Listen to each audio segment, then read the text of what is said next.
You know, if you really think about it, if a person was to do something again after their first attempt, they would get good at it, you think. But no, this is my second time doing this, and I feel like I've gotten even worse at it than before. Anyway, hello everyone, my name is Mark Danger, and welcome to the Dangerous Diamond Podcast. This is episode 2.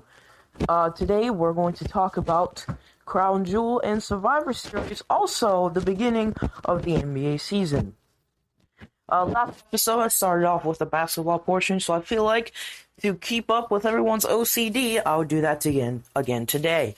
It's 12:39 where I'm recording this, so hopefully by 3 o'clock, this should be out to the world for all of you lovely people to enjoy. Let's get right into it. So the beginning of the NBA season, last episode I talked about some of the teams I would be watching this season. Those 3 teams being the Dallas Mavericks, the Sacramento Kings, and the Detroit Pistons. I also talked about the preseason, how the contenders were doing. I feel like that'll be a good way to segue into this.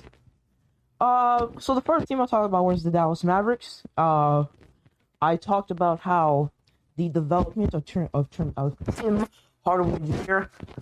How would he develop as an off-ball player? Would he develop as 2013 J.R. Smith, that shot taker for the Dallas Mavericks? I feel like with the Mavericks, in them being in the Western Conference, it's really 50-50. Like, I could see them getting off to a good start, maybe being 7th, 8th in the league during the first 20 games of the season. I can definitely see that. Luka's going off. In a perfect world, you have guys like Tim Hardaway, who can work well off of the ball, create his own shot, and for others, because the thing about Tim Hardaway that's really undervalued for him is playmaking. He has the potential to become a really good playmaker, especially when you're with a guy like Luka. So I'm doing all right. I didn't really go into deep with a guy like him. He was picked up from the Memphis Grizzlies for the Mavericks. He's another guard. Maybe he starts, maybe he doesn't. They also have another guy named Jalen Brunson, who is another playmaker, a good shooter. So with them, it's really on what the Mavericks value there. They value defense, and you can put in a guy along. He's not that great of a defender, but he can get steals. He can read the passing lanes really well. Or do you want playmaking and shooting? You would go with Jalen Brunson well. Sacrifice defense. And like I said in episode 1, one of the major problems with the Dallas Mavericks is ultimately defense. With those guys, that's kind of their biggest woe. The problem with another issue with them is their shot creation. Now they have shot creators in Luka and Tim, DeLon Wright, Jalen Brunson. I think the problem is, are those shots gonna go in, especially for Tim Hardaway Jr. Because the reason why I compare him or want him to become 2013 J.R. Smith is, the ability to take big shots, contested shots, going off the dribble, like J.R. Smith did for the Knicks the year he won Sixth Man of the Year. But then I also see him turning into 2018 J.R. Smith, where he can make those shots, but those shots aren't necessarily going in at the clip you expect it to be going in. Especially with a guy like Tim Hardaway. Then you go into Porzingis. He added muscle this season. He's gotten stronger. Will he, like I said last episode, will he be the unicorn player he once was? Or is he going to fall back? I don't know. In a perfect world, he doesn't go out guns a-blazing. He starts out really well, though. In a perfect world, he would be the Batman to Luka's Robin. I feel like that should be reversed. I feel like it should be Luka would be Batman and Kristaps would be Robin. That makes more sense. Also, they signed a guy like Seth. Is Seth going to be like his brother on his team? Is he going to have the occasional play ran for him, where he has a screen set for him and he pops a three? Is he going to be another playmaker that they have? Also, are they going to play a guy like Justin Jackson, or are they just going to let him not touch the court and get rid of his contract in the offseason? This guy that I really enjoy, is Dorian Finney-Smith. He has the potential, in my opinion, to be this team's best defender slash shooter slash off-ball guy, because, that would be really good. They could use him potentially for a role like that. Also, are they going to play Courtney Lee this season? Courtney Lee,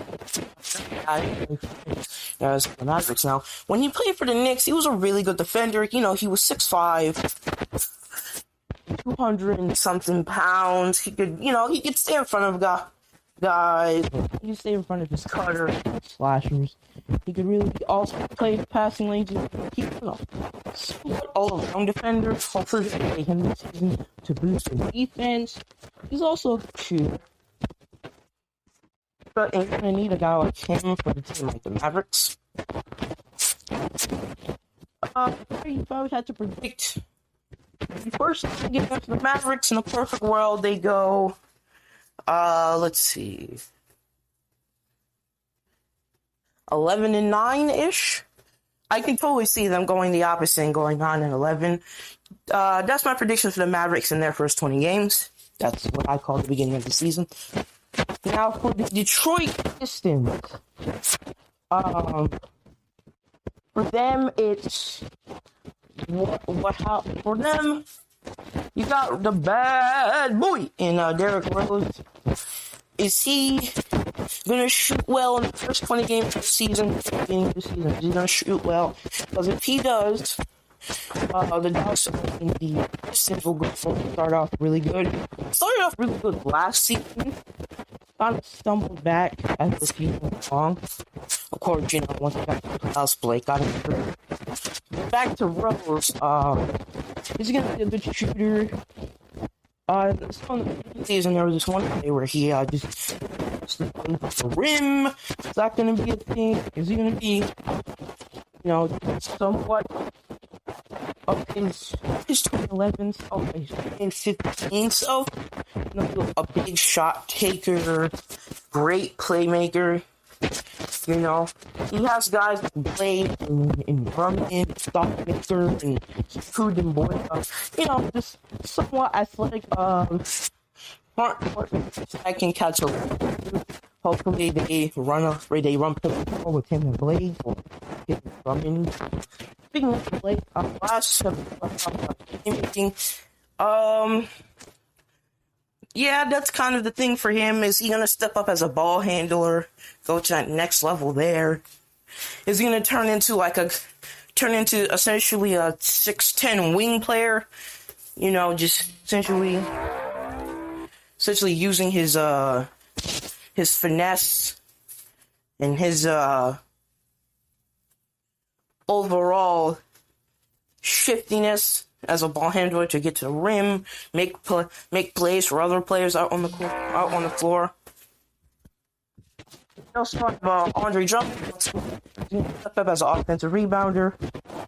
A great rebounder overall, but let go him ascend to the next level as an offensive rebounder. Really snatch boards away on offense when shots are missed. So looking hard, is he going to turn into Kyle Korver? He has the potential to do so. Have a screen set for him, shoot threes off the dribble, take it himself. I'd see a shot creation. The guy like Luka Doncic. Also, boy, is he going to be baby Giannis? He's just gonna put posters on everybody. He's gonna be that good rim protector, paint defender. You have a guy like Drummond, and he's really good. So hopefully, if you add a guy like Boy out on the court, that should really emphasize Pistons on defense. You know. Also, you have Reggie Jackson. Don't really like him as a player. I feel like he's not really that good. So he's not going to make that much of an impact. It's really just those four guys I'm looking at when it comes to Pistons. Blake, Drummond, Rose, Kennard, and Demboya. So if I had to make a prediction, the Detroit Pistons, I can see them going 12-8, but with that, they can totally see 8-12. That's what I'm predicting. 12-8 for the Pistons. Now the Sacramento Kings.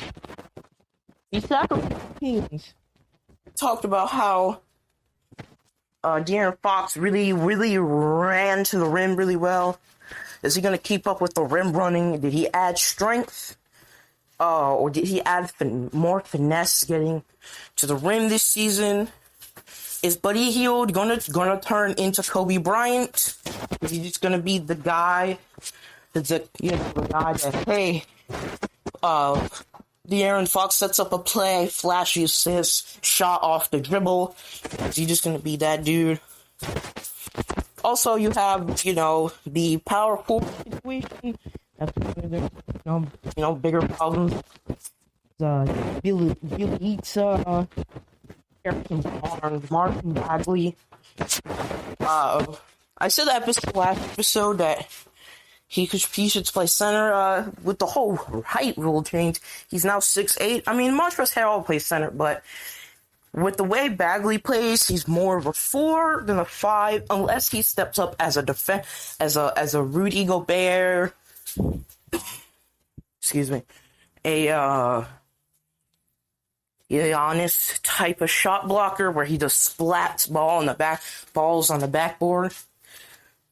Is he gonna be that guy?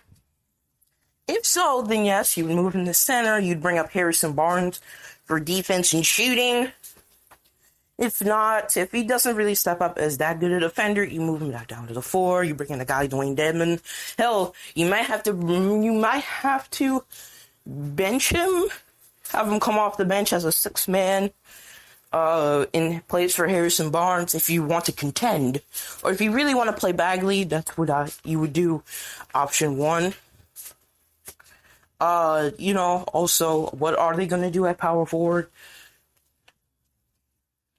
Bogdanovich, what's his fit? Because he's like Buddy Hield. He's the gamer, the baller, the shot caller of the team. Not as big and not as effective and as noticeable as Buddy Hield, but I see that in a guy like Bogdanovich. Trevor Ariza, once again, is he stepping up as a ball handler? Is he going to attack closeouts? Is he going to get past defenders on offense? Also, is he going to tighten up on the jump shot, tighten up on defense? Make sure opposing wing pairs, because he's playing the West. So you might run into a Luka, a Bron, Kawhi, a Paul George.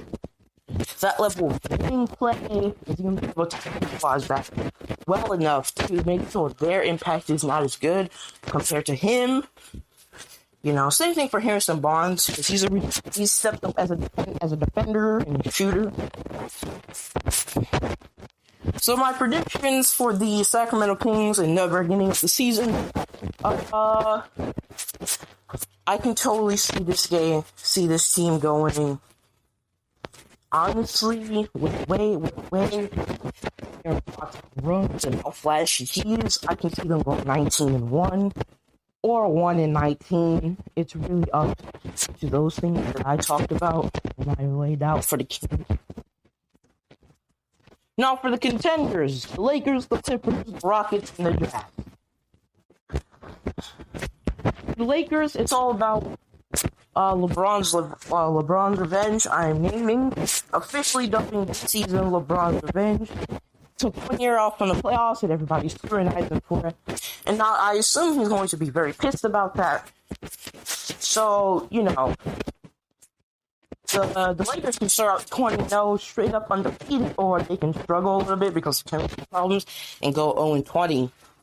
And if you do that, then that's a problem. Obviously, with the Clippers, Paul George is out until November. Kawhi is probably. Are you gonna put him on load management? And so you're gonna have to depend on a guy like Lou Williams, Patrick Beverly, guys like those. And they're good, but I don't think enough to. Or we arrived now. It's time for the NBA season. You know, with the Rockets, once again, is it an explosion?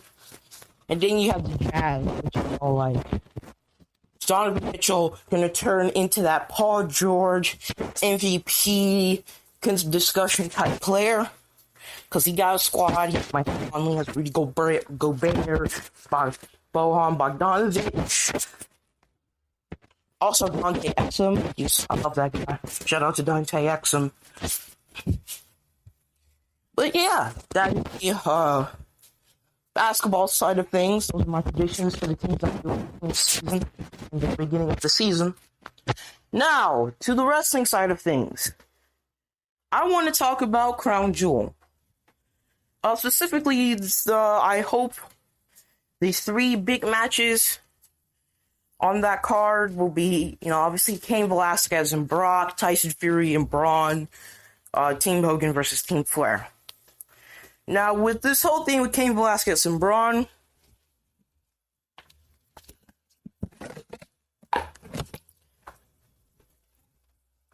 excuse me. This whole thing with Cain Velasquez and Braun, really good. I love it. It's like they took someone from Brock's past, and it's like, ooh, you remember this guy? Yeah, he beat you. So, that match will be really good. Rey's in this corner. I feel like this is setting up a WWE Championship feud between Rey Mysterio and Brock Lesnar. I would love to see that, especially with the bad boy, Rey Mysterio. Maybe Dominic gets involved. If it were up to me with this whole thing, obviously, I'd have Cain, because, WWE, whenever there's a celebrity, the celebrity goes over. Cain Velasquez goes over with the help of Rey. This sets up Rey versus Brock at Survivor Series. Now, in a perfect world, Rey Mysterio wins. Rey Mysterio beats Brock, becomes WWE champion, and now we have a new champion heading into WrestleMania and maybe SummerSlam. But, in WWE and their everlasting love / boner / erection for Brock Lesnar, they're gonna have Brock retain. Cain Velasquez is gonna win because they have to put the celebrity. But when it comes to Brock and Rey and that whole deal, most likely Brock is going to win, and we'll have a thing with him. Maybe some out of nowhere contender, maybe the winner of the Royal Rumble at WrestleMania. Now, with this whole thing with Braun and Tyson Fury, I feel like they're giving Braun something to do because they didn't give him the Universal title at Clash of Champions. And, I get that. You don't want the fresh champion entering Hell in a Cell against someone as white hot as Bray Wyatt. Even though that ending. Anyway, with Braun, I totally see it ending in a draw. Maybe Tyson Fury, just because he's a celebrity, maybe he goes over. But he did take out the guy from Saturday Night Live WrestleMania. He takes out Tyson Fury, and what leads him to a couple things for me, it's leading to a Rumble victory, or him wanting out. Wanting to go to SmackDown or something like that. Wanting a piece of Brock Lesnar's anus. That's just me. Now, Team Flair and Team Hogan. Obviously, we've seen 2 of the 5 members announced for Team Flair and Team Hogan. Team Hogan has Seth and Rusev. What y'all? Why you gotta do that to him, Lana? You just gonna do that to him? That's messed up. And then you have Corbin and Randy. If I were to predict the last three members, Team Hogan, obviously, maybe a guy like, to be honest, I don't really know. They can go with any route they want when it comes to Team Hogan. Definitely for Team Flair, one of the members is going to be Bobby Lashley. Maybe they bring in Aiden English for Team Hogan. You know, Rusev Day. You know what? How about this? All right. For Team Hogan, I predict Seth, Rusev, Aiden English, Ricochet, Cedric Alexander. For Team Flair, it's Hogan, Corbin, Bobby Lashley, AJ Styles, and let's say, maybe someone else, or obviously, I could be totally wrong about that, but that's what I'm predicting. So let's crown you. Now, Survivor Series. With the draft happening last night, I expect this year's Survivor Series to perform just like the last two. Really amazing. Camps. Hopefully, we see AJ Styles versus Shinsuke Nakamura. That will really revitalize the career of Shinsuke Nakamura. Hopefully, we see the Revival versus Rudolph, or what I like to call them, because I don't think they're a joke. Global Perfection, Dolph Ziggler, Bobby Roode. We see the world title matches between Seth and Brock. Now, for Team Raw, I'm saying this right now. Ricochet, Cedric Alexander, AJ Styles, and the Club against Heavy Machinery, Andrade Cien Almas, Aleister Black, and the free agent Cesaro. And who are actually winning? Team Raw. Team Raw or Team SmackDown. One of the, if those are the teams, it can go either way. Be like the booking in wrestling has been very discombobulated, and I'm not saying that that's a bad thing, but overall it's been really discombobulated. It's like you don't know what's gonna happen, and that's good. You want a level of unpredictability in wrestling. Now on the AEW front, can't wait for Full Gear. This Inner Circle faction, what are they gonna do? What's their goals? What's their aspirations as a faction? What do they want to get done? Chris Jericho, my co-host, who once again couldn't make it today, unfortunately, Diamond said, "Hey, Chris Jericho is basically the Undertaker of AEW, and I disagree with him. It's up to AEW what they're gonna do with him." But, yeah. This was Mark Victor, and you have been watching the Time Podcast. Let's get ready to rumble! Sorry, gonna cut it there.